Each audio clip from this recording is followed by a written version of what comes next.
Hello everyone, welcome back my YouTube channel Smart Talk English 2.0. Today's session is going to be super important because we are moving forward in our 350 special structure series. A lot of you have been waiting for this part and finally here it is. In today's video we are going to cover structures 71 to 80 and trust me, these structures will take your English to the next level. These are practical, powerful and very commonly used in real life conversation. So make sure you watch the video till the end and don't miss even a single structure. Grab your notebook, stay focused and get ready to level up your English. Alright everyone, let's dive straight into structure number 71 and begin our learning journey. So our first structure is subject plus has, have plus got to plus V1.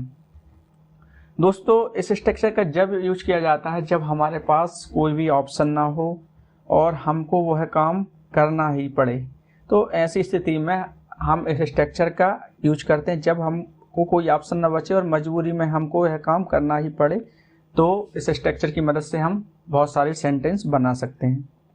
मतलब कि यह structure जो है मजबूरी, ज़रूरत या कोई ऐसा काम जो करना ही पड़े इसे दर्शाता हो।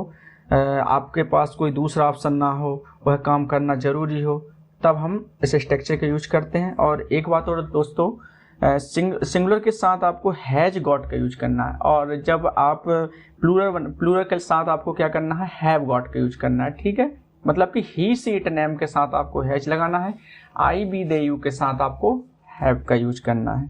ठीक है, और दोस्तों जैसे कि यहाँ है करना ही है, मुझे यह काम करना ही है, तुम्हें यह काम करना ही चाहिए, तुम्हें यह बोलना ही चाहिए। तो इस तरीके ये लगभग आपको मस्ट जैसा लगेगा। जो मस्ट मॉडल है उसके तरीके उसी की तरह ये भी है, बस इसमें थोड़ा मजबूरी को दर्शाना पड़ता है। तो बिना देरी किए हम सेंटेंस बनाते हैं। I have got to finish this work, मुझे यह काम खत्म करना ही है। You have got to listen to me, तुम्हें मेरी बात सुननी ही है। He has got to leave now, उसे अब जाना ही है। मतलब अब उसके पास कोई ऑप्शन नहीं बचा है, अब उसको जाना ही पड़ेगा। तो she has got to wake up early, उसे जल्दी उठना ही है। We have got to reach on time, हमें समय पर पहुंचना ही है। They have got to complete the project, उन्हें प्रोजेक्ट पूरा करना ही है। Rahul has got to pay the bill, Rahul को बिल चुकाना ही है। I have got to call him today, मुझे आज उसे फोन करना ही है। She has got to cook dinner, उसे रात का खाना बनाना ही है। You have got to try again, तुम्हें फिर कोशिश करना ही है। I have not got to, अब यहाँ पे हम नेगेटिव बनाएंगे। I have not got to go there, मुझे वहाँ नहीं जाना है, मतलब मुझे वहाँ जाना ही नहीं है। He has not got to work today, उसे आज काम करना ही नहीं है या नहीं करना है। You have not got to worry, तुम्हें चिंता करने की जरूरत नहीं है या तुम्हें चिंता करना ही नहीं है। They have not got to pay now, उन्हें अभी पैसे नहीं देना है। She has not got to study today, उसे आज पढ़ाई नहीं करनी है। Have you got to leave now, अब हम इंट्रोगेटिव बनाएंगे तो बनेगा have you got to leave now, क्या तुम्हें अभी जाना ही है। या has he got to meet the boss, क्या उसे बॉस से मिलना ही है। Have they got to pay today, क्या उन्हें आज पैसे देने ही हैं। Have I got to do this, क्या मुझे यह करना ही है। Has she got to cook now, क्या उसे अभी खाना बनाना ही है। तो इस तरीके से दोस्तों हम इस स्ट्रक्चर की मदद से जब कोई चीज़, जब हमारे पास कोई ऑप्शन ना हो और मजबूरीवश हमें कोई काम करना हो, तो हम इस स्ट्रक्चर की मदद से स्ट्रक्चर सेंटेंस बना सकते हैं। अब जो हमारा नेक्स्ट स्ट्रक्चर है वो है having said that. Having said that का मतलब होता है इसके बावजूद। ओके, सो जब हम इसके लिए यदि हम इसके बारे में बताऊं, तो जब हम एक बात कहते हैं और उसके बाद दूसरी बात कहना चाहते हैं, जो पहली बात के विपरीत या थोड़ी सी अलग सी लगे, तब हम यह स्ट्रक्चर इस्तेमाल करते हैं। ठीक है, मतलब यह है कि यह बात सही है लेकिन इसके बावजूद, मतलब हम बोलते हैं अरे यार ये बात तो सही है लेकिन इसके बावजूद भी वो बात भी सही है। तो इस तरीके से हम एक दूसरे के अपोजिट बात कर तब इसका यूज कर सकते हैं। हाउ एवर या बट जैसा लेकिन ज़्यादा प्रोफेशनल और फ्लुएंट लगता है ना। अब हम इसके सेंटेंस बनाए तो ही helped me having said that he was busy. उसने कहा था कि वह व्यस्त है, इसके बावजूद उसने मेरी मदद की। या ऐसे ही बोलते हैं ही helped me having said that he was busy. वह बिजी था, इसके बावजूद नहीं उसने क्या की, मेरी मदद की। She smiled having said that she was sad, है ना, कि वह दुखी है, इसके बावजूद भी वह मुस्कुराई। ये हम बोल सकते हैं उसने कहा था कि वह दुखी है, इसके बावजूद भी वह मुस्कुराई। इसमें हम जो उसने कहा था इसको हम अपने सेंस के अकॉर्डिंग हम इसको ऐड कर लेते हैं, नहीं तो सीधा ही बना सकते हैं वह दुखी है, इसके बावजूद भी वह मुस्कुराई। I went there having said that I wouldn't. मैं नहीं जाऊंगा, इसके बावजूद भी मैं गया। या हम बोल सकते हैं मैंने कहा था कि मैं नहीं जाऊंगा, इसके बावजूद भी मैं गया। दे trusted him having said that he lies. उन्होंने कहा था कि वह झूठ बोलता है, इसके बावजूद भी उन्होंने उस पर भरोसा किया। तो हम बोल सकते हैं कि ऐसा भी बना सकते हैं वह झूठ बोलता है, इसके बावजूद भी उन्होंने उस पर भरोसा किया।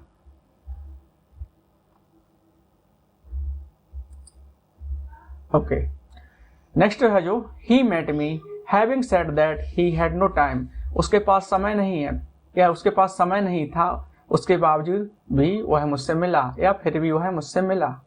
She called me having said that she was angry. उसने कहा था कि वह गुस्से में है, फिर भी उसने कहा था कि वह गुस्से में है, फिर भी उसने मुझे कॉल किया। या हम इसको ऐसे बना सकते हैं वह गुस्से में था, फिर भी इसके बावजूद भी उसने मुझे कॉल किया। He worked hard having said that he was tired. वह थका हुआ था, इसके बावजूद भी उसने मेहनत की। या हम बोल सकते हैं उसने कहा था कि वह थका है, इसके बावजूद भी उसने मेहनत की। She helped him having said that he never helps her. वह मदद नहीं करता, फिर भी उसने मदद की। या उसने कहा था कि वह मदद नहीं करता है, फिर भी उसने मदद की। I apologise having said that it was not my fault. गलती मेरी नहीं है, फिर भी मैंने माफी मांगी। या मैंने बोला मैंने कहा था कि गलती मेरी नहीं है, फिर भी मैंने माफी मांगी। He support me having said that he had problems. उसने कहा था कि उसे दिक्कत है, फिर भी उसने मेरा साथ दिया। अब हम नेगेटिव बनाएंगे इसी के। She didn't help me having said that she would. उसने कहा था कि वह मदद करेगी, फिर भी उसने मदद नहीं की। He didn't trust me having said that he believed me. उसने कहा था कि वह मुझ पर भरोसा करता है, फिर भी उसने नहीं किया। या हम बोल सकते हैं वह मुझ पर भरोसा करता है, फिर भी उसने मुझ पर विश्वास नहीं किया। ऐसे ही बना सकते हैं। I didn't go having said that I would. मैंने कहा था कि मैं जाऊंगा, फिर भी नहीं गया। They didn't talk to me having said that they needed me. उन्होंने कहा था कि उन्हें मेरी ज़रूरत है, फिर भी बात नहीं की। हम जो उन्होंने कहा था या उसने कहा था, हमें सेंटेंस के सेंस के अकॉर्डिंग हम उसमें इंक्लूड कर रहे हैं। Okay, they didn't talk to me having said that they needed me. उन्होंने कहा था कि उन्हें मेरी ज़रूरत है, फिर भी बात नहीं की। नेक्स्ट है he didn't support me having said that he was with me. उसने कहा था कि वह मेरे साथ है, फिर भी साथ नहीं दिया। अब इंट्रोगेटिव बनाते समय हम किस तरीके से सेंटेंस बनाते हैं वो देखते हैं। Did he help you having said that he was angry. क्या उसने कहा था कि वह गुस्से में है, फिर भी उसने मदद की। क्या वह गुस्से में था, फिर भी उसने मदद की। ऐसे ही बना सकते हैं। Did she meet you having said that she was busy. क्या वह व्यस्त थी, फिर भी वह आपसे मिली। या हमें बोल सकते क्या उसने कहा था कि वह व्यस्त है, फिर भी वह आपसे मिली। Did you go there having said that you wouldn't. क्या तुमने कहा था कि तुम नहीं जाओगे, फिर भी गए। या हम बोल सकते हैं या तुम नहीं जाओगे, फिर भी तुम गए। ऐसा भी बोल सकते हैं। Did they support you having said that they couldn't. क्या उन्होंने कहा था कि वे मदद नहीं कर सकते, फिर भी की। Did he call you having said that he lost your number. क्या उसने कहा था कि नंबर खो गया, फिर भी उसने कॉल किया। नेक्स्ट जो स्ट्रक्चर है वो दोस्तों नेक्स्ट स्ट्रक्चर है वो है despite, in spite of plus noun, verb की फोर्थ फॉर्म प्लस सेंटेंस के बावजूद। ठीक है दोस्तों, इसके लिए हम इसके बारे में मैं बताता हूँ आपको। डिस्पाइट का मतलब होता है के बावजूद, इंस्पाइट ऑफ का मतलब भी होता है के बावजूद। उसके बाद नाउन का यूज करें या वर्ब की फोर्थ फॉर्म का यूज करके सेंटेंस को बनाते हैं। ठीक है, अब इसके बारे में यदि मैं थोड़ा आपको बताऊं तो इस स्ट्रक्चर का मतलब तो आपको पता है कि के बावजूद होता है, मतलब कि कोई रुकावट, समस्या या कठिनाई, नकारात्मक या स्थिति होने के बाद भी काम हो गया। मतलब कोई समस्या आ गई या कोई कठिनाई आ गई या कोई नकारात्मक स्थिति पैदा हो, उसके बाद भी जो काम होना था वो हो गया। तो ऐसी स्थिति में हम डिस्पाइट या इंस्पाइट ऑफ के बाद हमेशा किसका यूज करेंगे? नाउन का यूज करेंगे, या फिर हम किसका करेंगे? वर्ब की फोर्थ फॉर्म मतलब वर्ब प्लस आईएनजी यूज करेंगे। ठीक है, चलिए अब सेंटेंस बनाते हैं। Despite rain he went to school, बारिश के बावजूद, हम बोल सकते हैं बारिश होने के बावजूद वह स्कूल गया। In spite of pain he played cricket, दर्द के बावजूद उसने क्रिकेट खेला। Despite her anger she talked to him, गुस्से के बावजूद उसने उससे बात की। In spite of the problem he smiled, समस्या के बावजूद उसने मुस्कुराया। या वह मुस्कुराई तो होगा नहीं क्योंकि सी नहीं है, वह मुस्कुराया, मतलब समस्या के बावजूद भी उसने मुस्कुराया या वह मुस्कुराया। Despite his weakness he worked hard, कमजोरी के बावजूद उसने मेहनत की। In spite of traffic he reached on time, traffic के बावजूद वह समय पर पहुंचा। डिस्पाइट नॉइज शी स्टडीड, शोर होने के बावजूद या शोर के बावजूद उसने क्या की? पढ़ाई की।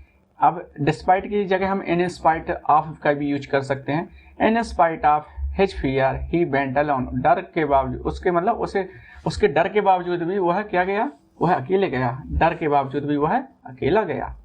Despite low marks he didn't give up, कम नंबरों के बावजूद उसने क्या है? हार नहीं मानी। Despite the cold she went for a walk, या हम बोल सकते हैं in spite of the cold she went for a walk, ठंड के बावजूद वह टहलने गई। Despite the warning he didn't stop, या in spite of warning he didn't stop, दोनों तरीके से बना सकते हैं। मतलब कि चेतावनी के बावजूद उसने वह नहीं रुका, या उसने नहीं रुका, नहीं उसने की जगह आप वह लगाइए, वह नहीं रुका। इन spite of the opportunity he didn't try, मौका होने के बावजूद उसने कोशिश नहीं की। Despite good health he didn't work, अच्छी सेहत होने के बावजूद उसने काम नहीं किया, या हम बोल सकते हैं अच्छी सेहत के बावजूद उसने काम नहीं किया। इन spite of support he didn't succeed, समर्थन होने के बावजूद भी वह सफल नहीं हो पाया।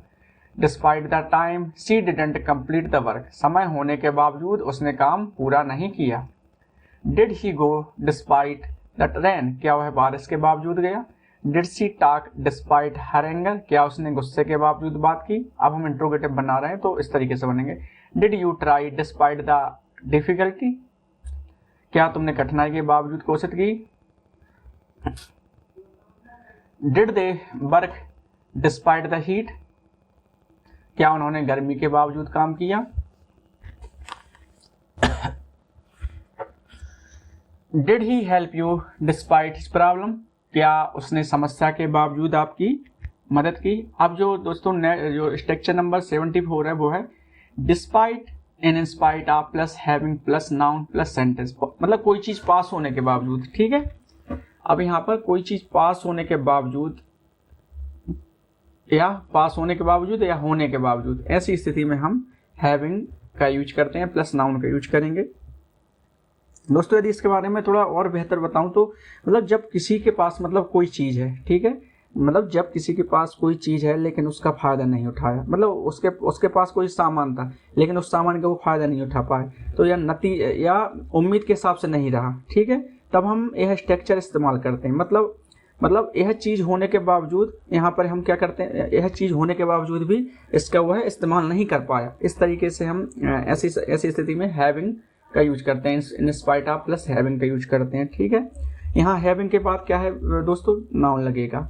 हैविंग टाइम बोल सकते हैं, नाउन में क्या बोल सकते हैं, हैविंग टाइम बोल सकते हैं, हैविंग मनी बोल सकते हैं, हैविंग अ कार बोल सकते हैं, है ना, हैविंग प्रूफ भी बोल सकते हैं। ठीक है, अभी हम सेंटेंस बनाएंगे तो आपको और आसानी से समझ आएगा। डिस्पाइट हैविंग मनी मतलब उसके पास पैसे होने के बावजूद, ही लिव्स सिंपली मतलब वह सादा जीवन जीता है, पैसा होने के बावजूद भी वह सादा जीवन जीता है। In spite of having a car he goes by बस, कार होने के बावजूद वह बस से जाता है। Despite having time he didn't help me, समय होने के बावजूद उसने मेरी मदद की। आप डिस्पाइट लगाओ या इन स्पाइट ऑफ लगाओ, डिस्पाइट की जगह आप ऐसा बना सकते थे, इन spite of having time he didn't help me, समय होने के बावजूद उसने मेरी मदद नहीं की। In spite of having experience he works carefully, अनुभव होने के बावजूद वह सावधानी से काम करता रहे।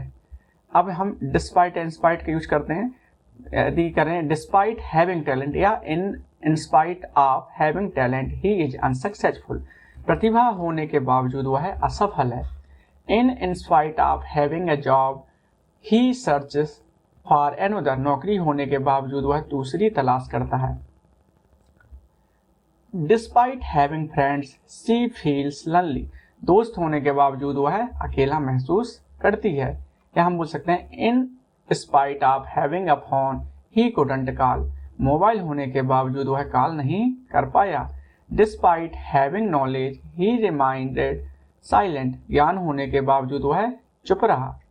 इन spite of having good marks he was not happy, अच्छे नंबर होने के बावजूद वह खुश नहीं था। Despite having proof he didn't show it, सबूत होने के बावजूद उसने नहीं दिखाया।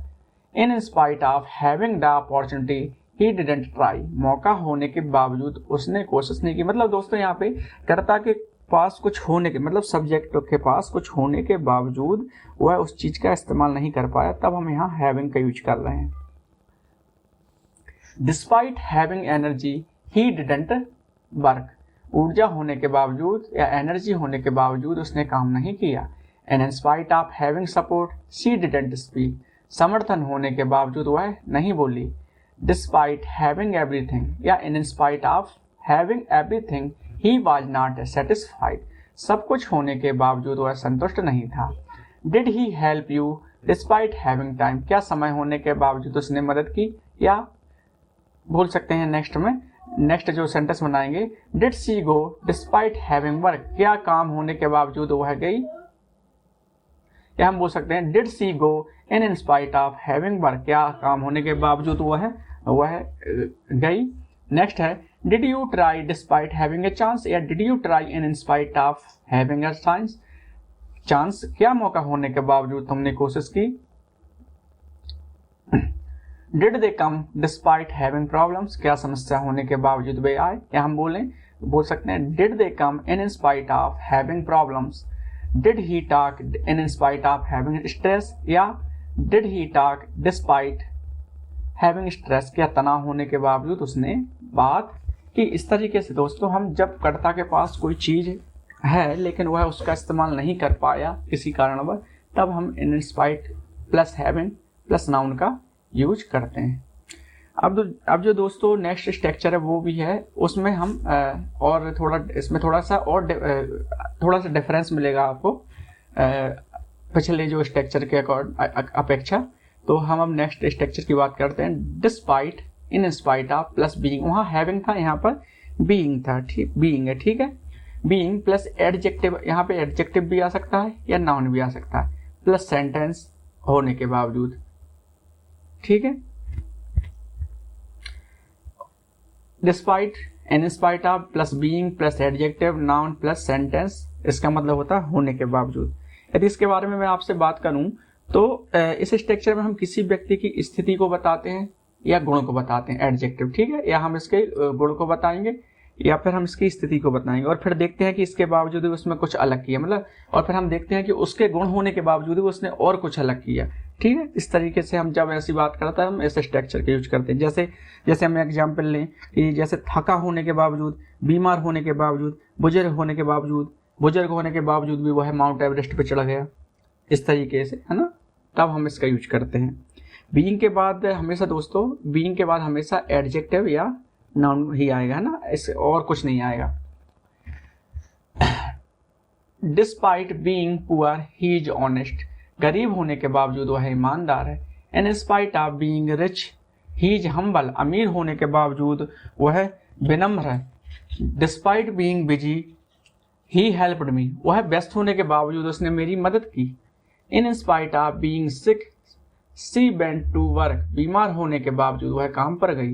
Despite being young he is responsible, युवा होने के बावजूद वह जिम्मेदार है। In spite of being old he works daily, बूढ़ा होने के बावजूद वह रोज काम करता है। Despite being intelligent he failed the test, बुद्धिमान होने के बावजूद वह क्या हो गया, फेल हो गया।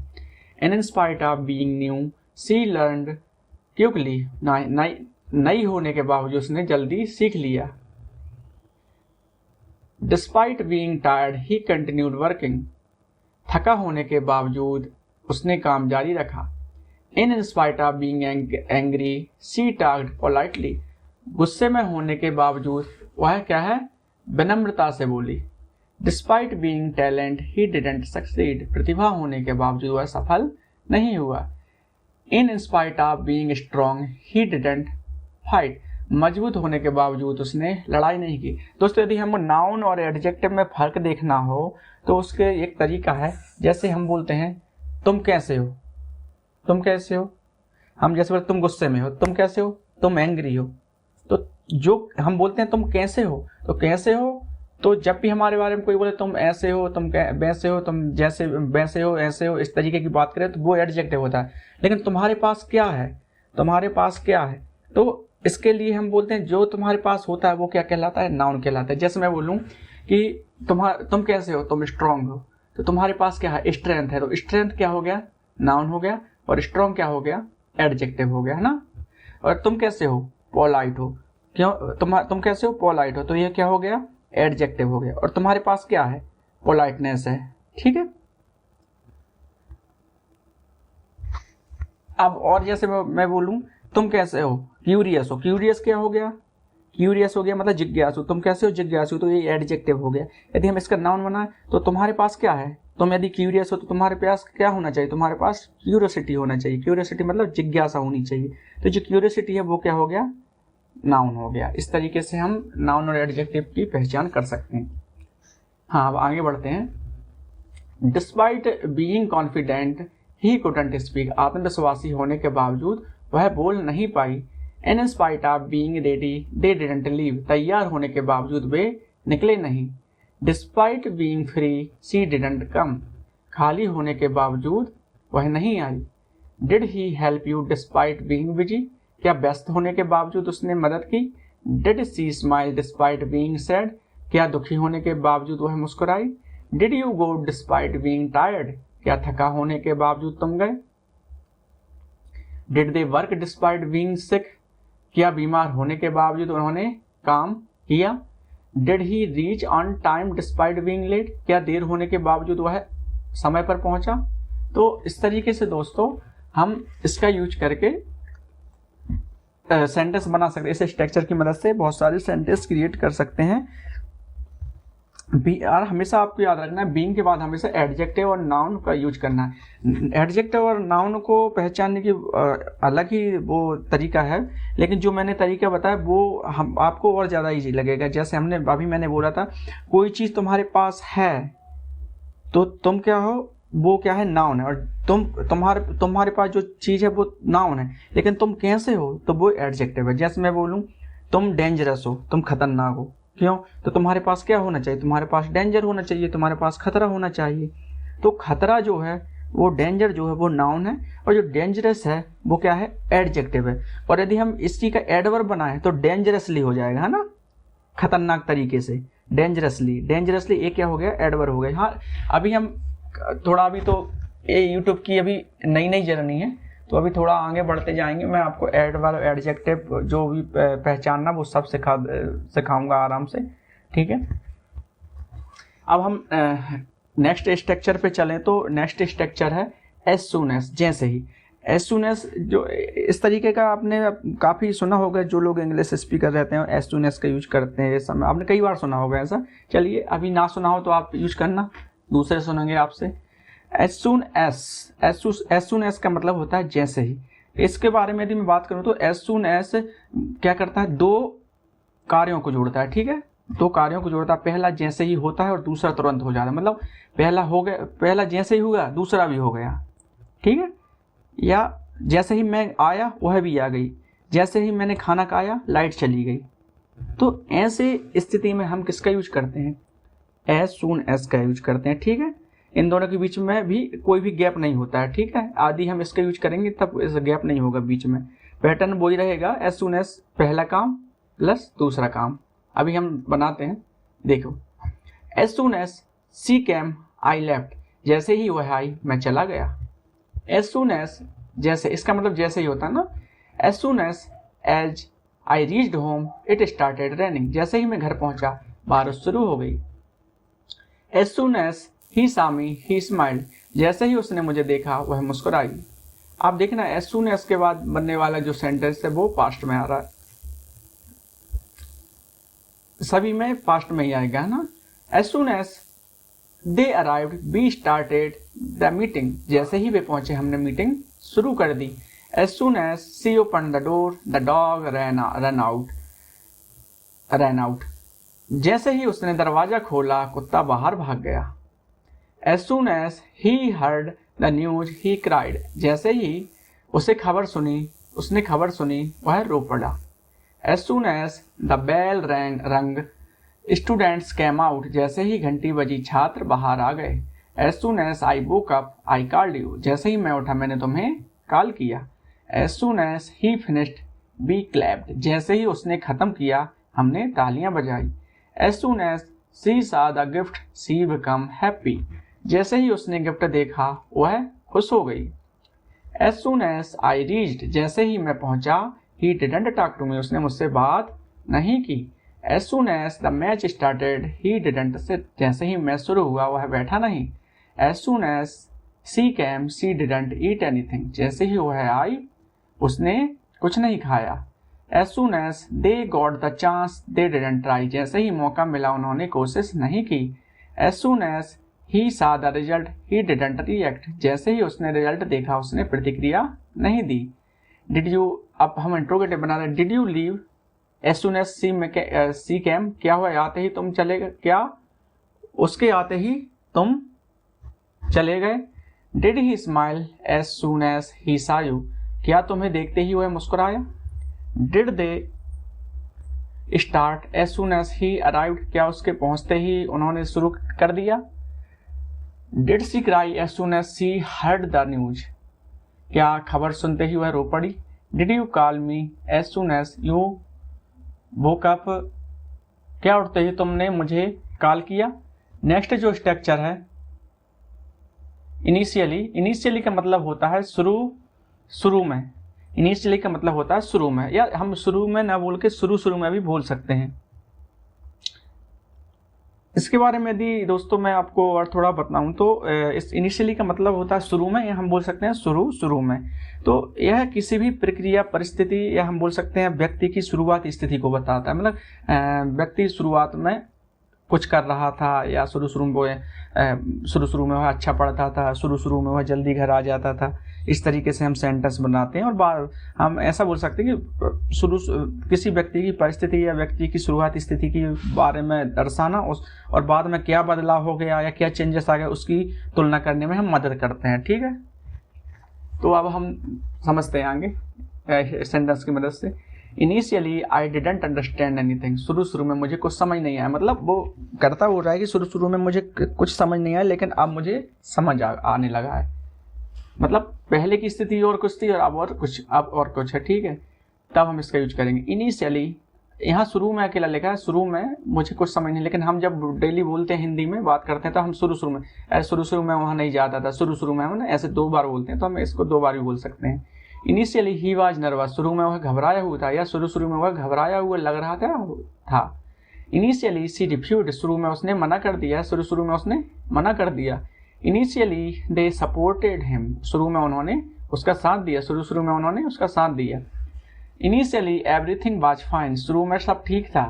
Initially we liked the idea, शुरू में हमें यह विचार पसंद आया, शुरू में हमें यह विचार पसंद आया। इनिशियली वर्कड वेरी हार्ड, शुरू में उसने बहुत मेहनत की। इनिशियली शी टॉक्ड पोलाइटली, शुरू में वह विनम्रता से बोली। ठीक है। इनिशियली आई ट्रस्टेड हिम, शुरू में मैंने उस पर भरोसा किया, या शुरू में मैंने उस पर भरोसा किया। इनिशियली ही एग्रीड, शुरू में उसने कहा। Initially he didn't support me, शुरू में उसने मेरा साथ नहीं दिया। इनिशियली आई डिडंट लाइक हर, शुरू में वह मुझे पसंद नहीं थी, या शुरू में मुझे वह पसंद नहीं थी। Initially they didn't understand the plan, शुरू में उन्हें योजना समझ नहीं आई। Initially she didn't talk to me, शुरू में उसने मुझसे बात नहीं की। Initially he didn't trust me, शुरू में उसने तुम पर भरोसा नहीं किया। डिड यू अंडरस्टैंड इनिशियली, क्या शुरुआत में तुम्हें समझ में आया, क्या तुम्हें शुरू में समझ में आया, या शुरुआत में? आपको जो जैसा बोलने में थोड़ा इजी लगे वैसा बोलना आप लोग। डिड सी एग्री इनिशियली, क्या शुरू में उसने हाँ कहा, क्या शुरुआत में उसने हाँ कहा।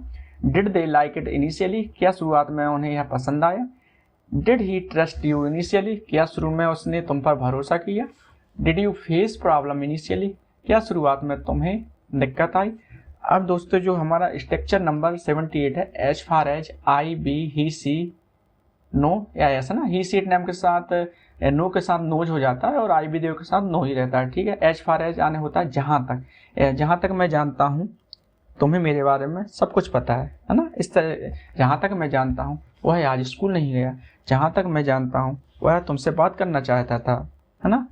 As far as I know he wanted to talk to you, है ना, वह तुमसे बात करना चाहता था। इस तरीके से हम इसका यूज करके बना सकते हैं। और यदि इसके बारे में और कुछ आपको बताऊं तो इसका उपयोग हम जब करते हैं जब हम किसी बात के बारे में अपनी बोल सकते हैं कि अपनी जानकारी के आधार पर बताते हैं, लेकिन यह 100% क्या है, पक्का नहीं रहता, श्योर नहीं रहता। मतलब हम सिर्फ हवाबाजी करते हैं। हवाबाजी का मतलब ऐसा है कि हम बताते तो हैं लेकिन हम उसको लेकर श्योर नहीं होते, सर्टेन नहीं होते, निश्चित नहीं होते कि वो कन्फर्म है कि नहीं, लेकिन हम जहाँ तक अपने अकॉर्डिंग हम उस बात को रखते हैं। ठीक है।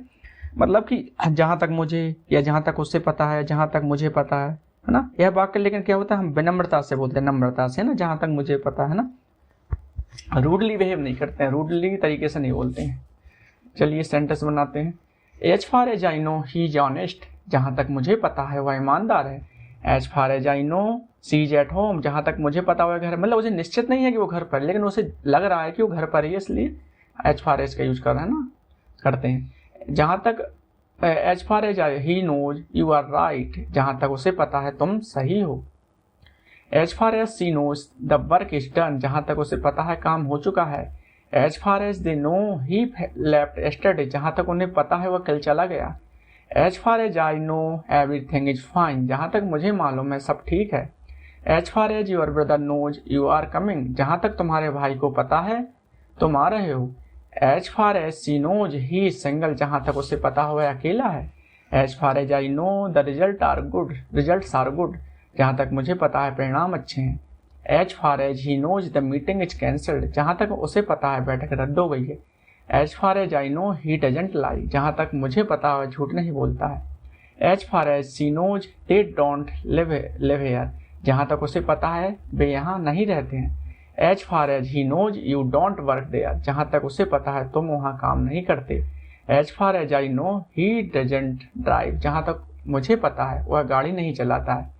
As far as they know he doesn't drink, जहाँ तक उन्हें पता है वह शराब नहीं पीता है।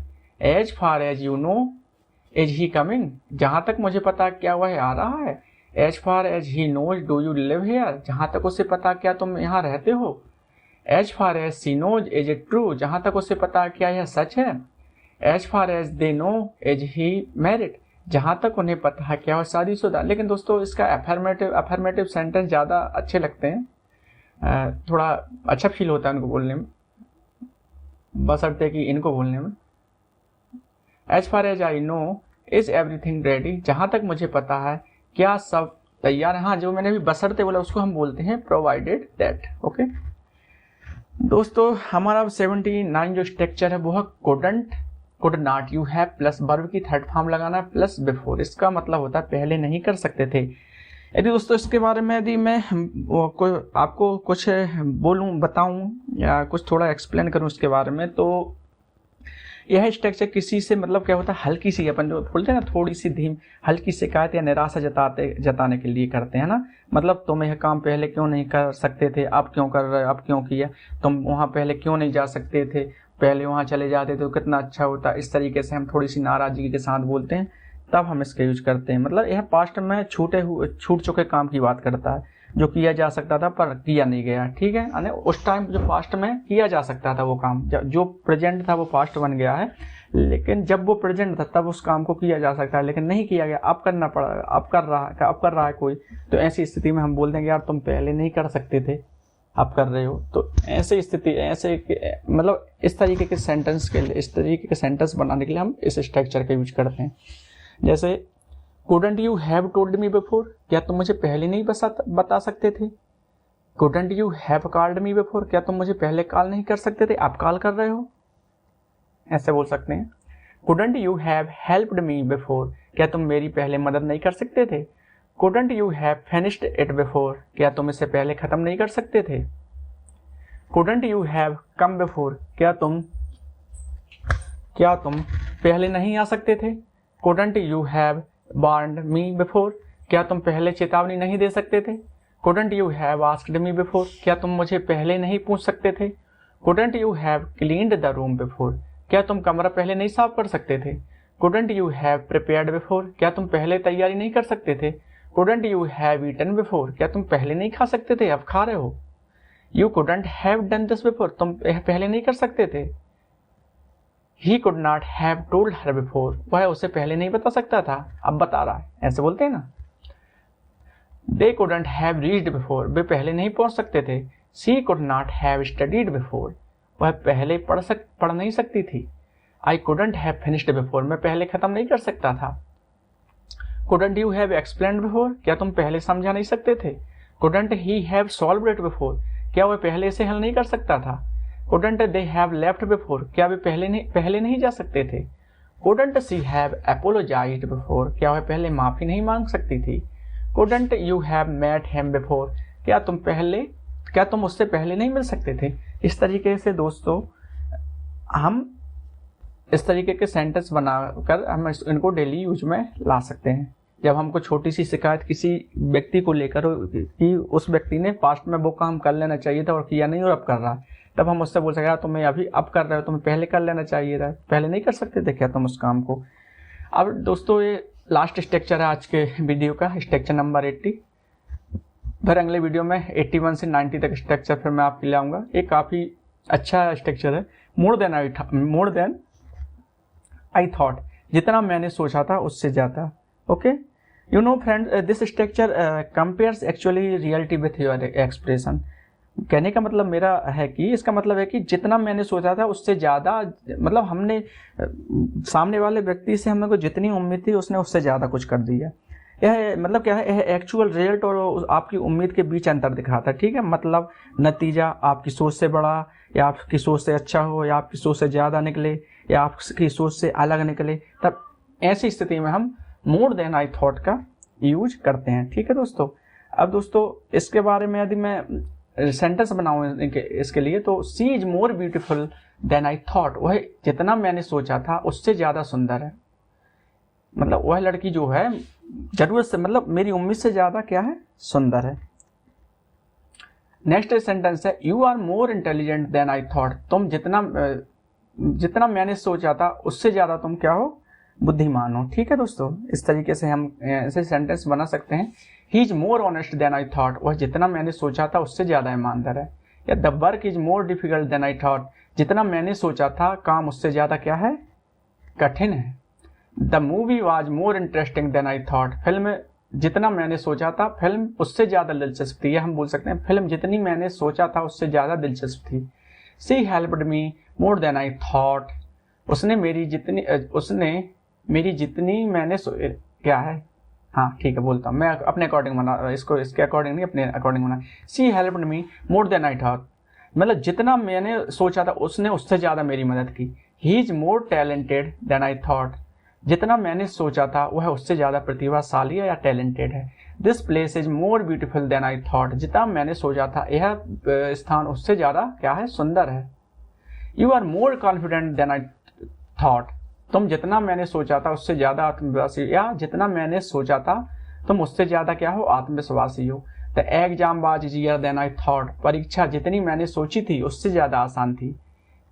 ही is not more helpful than I thought, वह जितना मैंने सोचा था वह उससे ज़्यादा मददगार नहीं है।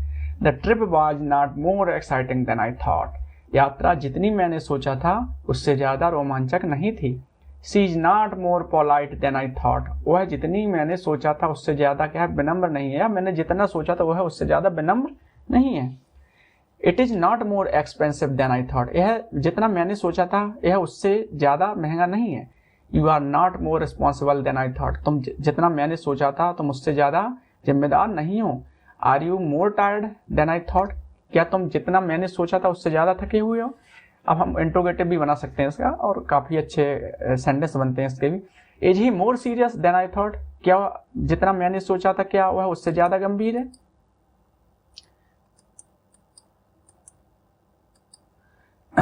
Is the work more difficult than I thought, क्या काम जितना मैंने सोचा था उससे ज़्यादा कठिन है। Is she more talkative than I thought, क्या वह इतना जितना मैंने सोचा था उससे ज़्यादा बातें करती है। Is the place more crowded than I thought, क्या यह जगह जितनी मैंने सोची थी उससे ज़्यादा भीड़ वाली है। तो इस तरीके से दोस्तों हम सेंटेंस बना सकते हैं। आप इन सभी 10 सेंटेंस काफ़ी स्पेशल सेंटेंस थे आज के, स्पेशल बहुत ही ज़्यादा, वेरी स्पेशल बोल सकते हैं, इनका आप डेली यूज करें। Okay friends, thank you so much for watching this video. I hope today's structure were helpful and added real value to your English learning journey. If you enjoying this session, make sure to like the video, share it with your friends and subscribe to the channel for more lesson in our 350 structure series. Don't forget to drop a comment and tell me which structure you liked the most. Okay friends, I read every comment. And as the next part is coming very soon, so stay connected and keep learning every single day. Till then, keep practicing, keep improving and stay confident. I will see you in the next video. Take care and happy learning. Thank you दोस्तों, bye bye.